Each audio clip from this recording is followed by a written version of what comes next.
اللہ اللہ اللہ اللہ اللہ اللہ اللہ اللہ اللہ اللہ اللہ۔ اس میں اللہ کے 4 صفات کا ذکر ہوا۔ ایک رب، ایک رحمان، ایک رحیم اور ایک مالک۔ 4 صفات کا ذکر ہوا۔ ان 4 صفات کا ذکر کرنے سے پہلے قرآن نے بیان کیا الحمدللہ، تمام تعریفیں اللہ کے لیے، ہر قسم کی تعریف اللہ کے لیے۔ جہاں کہیں بھی تعریف ہو رہی ہو سب کس کے لیے؟ اللہ کے لیے۔ تو یاد رکھیے تعریف کب ہوتی ہے اور شکر کب ہوتا ہے؟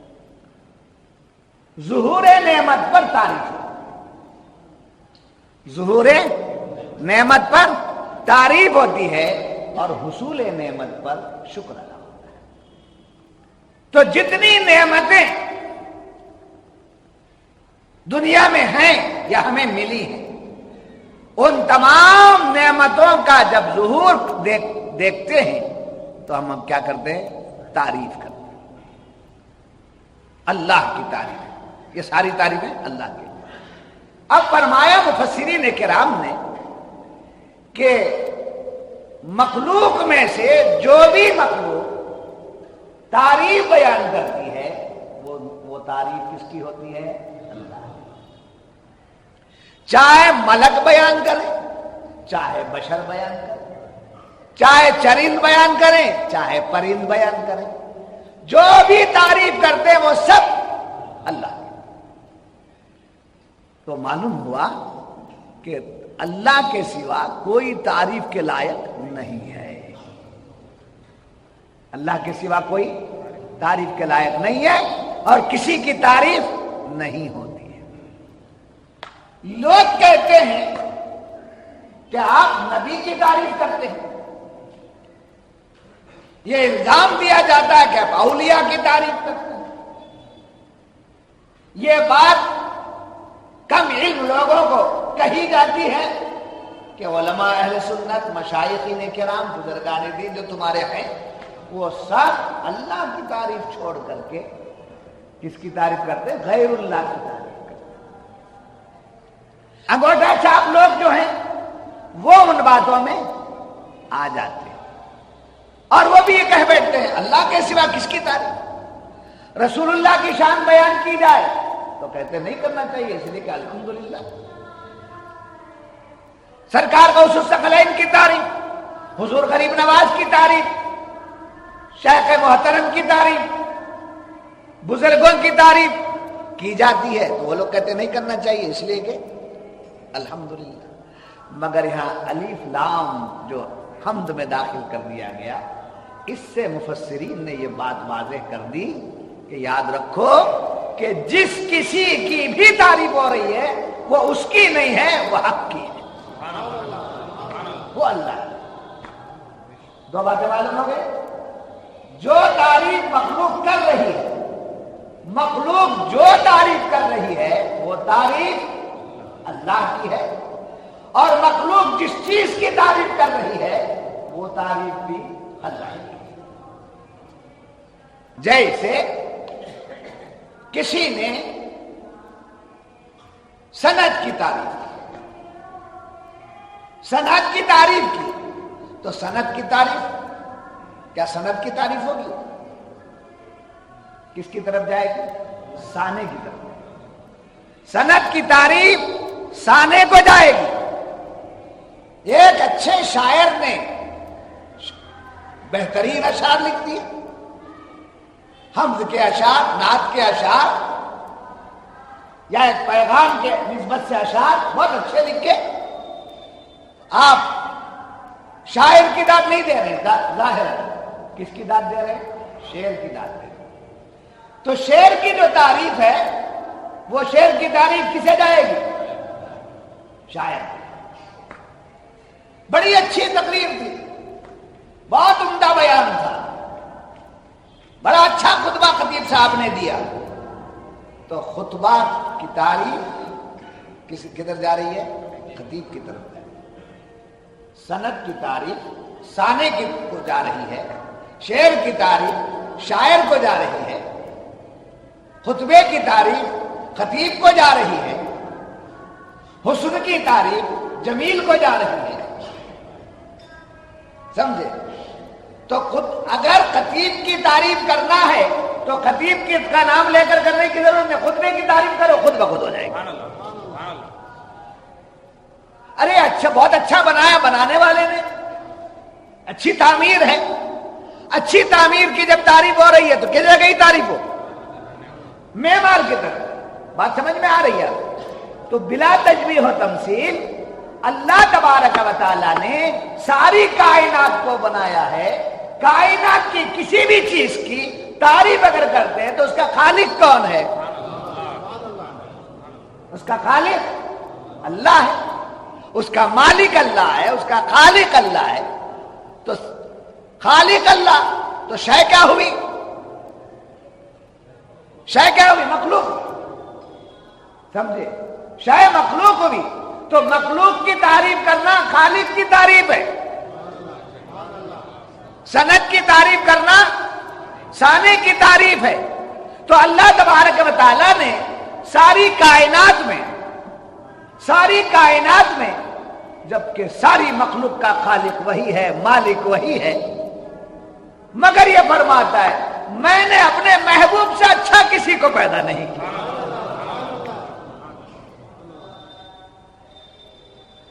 لولاک لما خلقت الافلاک لولاک لما خلقت الارضین لولاک لما خلقت الدنیا.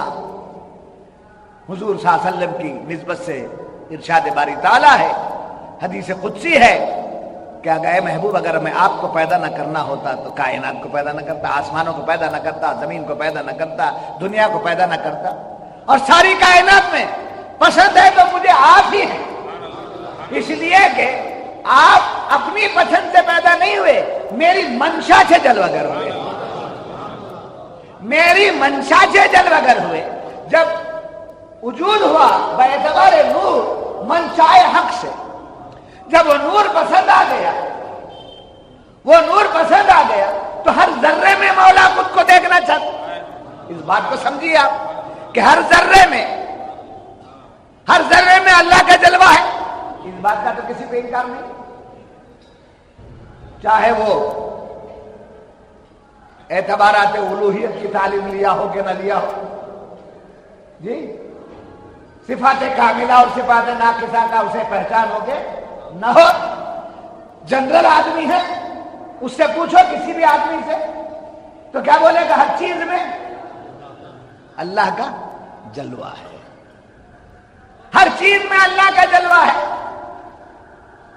تو کیسے بتایا گیا؟ اس بات کو سمجھے بغیر بتا رہا ہے، مان رہا ہے، بیان کر رہا ہے. ابھی اس بات کو کیا نہیں کیا ہے؟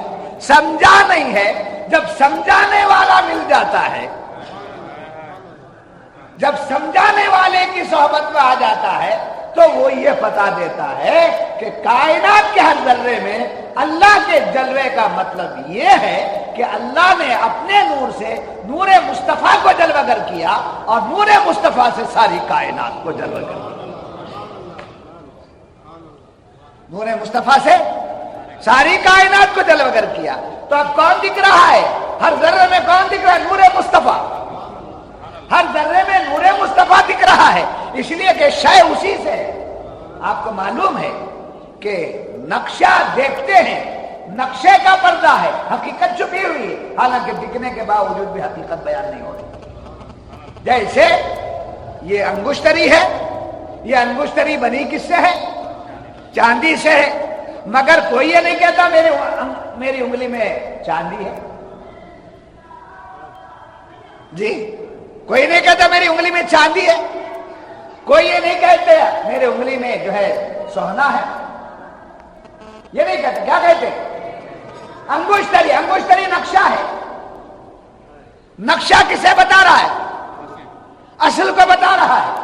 تو اصل کیا ہے؟ چاندی کا. چاندی ہے تو چاندی کو بتا رہا ہے. سونا ہے تو سونے کو بتا رہا ہے.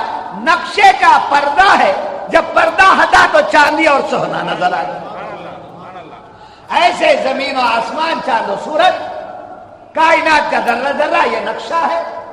اس نقشے کی اصل کیا ہے؟ نور مصطفیٰ ہے. اور نور مصطفیٰ کیا ہے؟ نور خدا ہے. نور مصطفیٰ کیا ہے؟ نور خدا ہے. اب میں بغیر وضاحت کیے کہ پڑھتا چلا جاؤں گا. جب بات آئے گی تو آپ پر وہ باتیں واضح ہو جائے گی. چار کرسی اصطلاحی آنے میں ہوں نور پیر، پیر نور مصطفیٰ، مصطفیٰ نور خدا. بات سمجھ میں آ رہی ہے آپ کے؟ تو ہر ذرے میں ہاں میرے آقا نعمت دامت برکاتہم العالیہ فرماتے ہیں کہ دل میں ہے بسی میرے تنویر محمد کی. دل میں ہے بسی میرے تنویر محمد کی.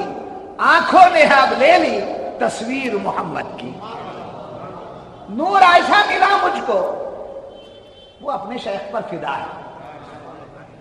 ہم ان پر تو فدا ہے ہی. اپنے شیخ کی نسبت سے آپ فرماتے ہیں ہم اپنے شیخ کی نسبت میں کا تصور لے لیتے ہیں، مگر آپ نے جو فرمایا اسی کو سن لیجیے گا. نور ایسا ملا مجھ کو نوری کے تصدق میں. اب آنکھ میری ایسی، اب آنکھ میری ایسی کوتا نہ سمجھتا ہی جو دیکھ نہ سکتی ہو تصویر محمد کی. نور ایسا ملا مجھ کو نوری کے تصدق میں، خود پیر میں دیکھی ہے تصویر محمد کی. اور یہاں تو مجھے ببانگ دوحل کہنا چاہیے. یہ تو صرف مسلکن اہل سنت و جماعت کی مسجد ہے. اور مشربن یہ قادری اور چشتی، اور قادری چشتی یہ بات کی بات ہے، پہلے عامری. اور میں اس نسبت سے مجھے اپنے شیخ کی نسبت سے جو بولنا ہے مجھے بولنے کا حق ہے، اور کسی کے شیخ پر ٹپنی کرنے کا بھی مجھے اختیار نہیں. میں اپنے شیخ میں گم ہوتا ہوں، آپ اپنے شیخ میں گم ہو جائیے. ٹکراؤ کی ضرورت نہیں. ایک باپ کے 10 بچے ہیں، وہ بھی کہتا میرے ابا، وہ بھی کہتا میرے ابا. تیسرا بیٹا آ کر کہتا میرے ابا. تو میرے ابا جو بولتا ہے کیا وہ دوسرے کا باپ نہیں ہے؟ جی جب 10 بچے آ کر میرے ابا لپیٹ لیتے ہیں تو باپ کیا کرتا ہے؟ 10 کو بھی لپیٹ لیتا ہے. آپ اپنے طور پر مجھے اپنا بول رہے ہیں، میں آپ سب کو اپنا بولتا ہوں. تب عرض کر رہا تھا کہ سند کی تعریف کسے جائے گی؟ تو آپ کو دیکھے، سمجھے، آپ کو دیکھے تو معلوم ہوتا ہے آپ اپنے باپ کے جیسے، میں آپ کے باپ کو دیکھ کر ہوں، آپ اپنے باپ کے جیسے ہی ہیں، بولے تو آپ کچھ ہوتے نہیں ہوتے. تو معلوم آپ کسی کو دیکھ کر کسی کی یاد آ جائے، یہ ہے کمال کی بات. تو یہاں تعریف الحمدللہ رب العالمین میں کیا بیان ہو رہا ہے؟ تمام تعریفیں اللہ کے لیے. للہ کو ٹھہر جائیے، الحمدللہ للہ پہ ٹھہر جائیے. تمام تعریفیں اللہ کے لیے. تب تعریفوں کو میں 2 باتوں میں آپ کو سمجھا دیا. جتنی تعریفیں دنیا میں ہو رہی ہیں وہ سب اللہ ہی کے لیے ہیں، کوئی تعریف کے لائق نہیں ہے. اگر تعریف کا مستحق ہے تو کون ہے؟ اللہ وحدہ لا شریک. جتنی بھی دنیا میں تعریفیں ہو رہی ہیں وہ سب اللہ. اور جس کی بھی تعریفیں ہو رہی ہیں، جتنے لوگ تعریفیں کر رہے ہیں وہ سب اللہ کے لیے، اور جن کی تعریف ہو رہی ہے وہ ان کی نہیں ہے، وہ تعریف بھی اللہ ہی. تو اللہ تعریف کے لائق ہے، وہی تعریف ہے. الحمدللہ، الحمدللہ کا یاد رکھنا. اس کے بعد فرمایا رب العالمین. کیا فرمایا؟ رب. اب یہ صفت ہے، سمجھے؟ یہ کیا ہے؟ شان ربوبیت اللہ کی صفت ہے۔ یہاں اللہ کے نام کے بعد جب صفات کا ذکر ہوا ہے تو کون سی صفت لائی گئی یہاں؟ رب کی صفت۔ اور بسم اللہ الرحمن الرحیم میں جب آپ نے سنا تو اللہ کے نام کے بعد کون سی صفت لائی گئی؟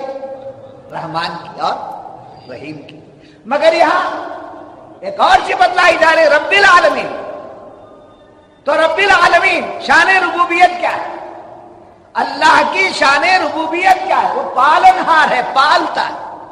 پالنے کا جب تصور آتا ہے تو آدمی پہلے ایٹنگ کی طرف جاتا ہے،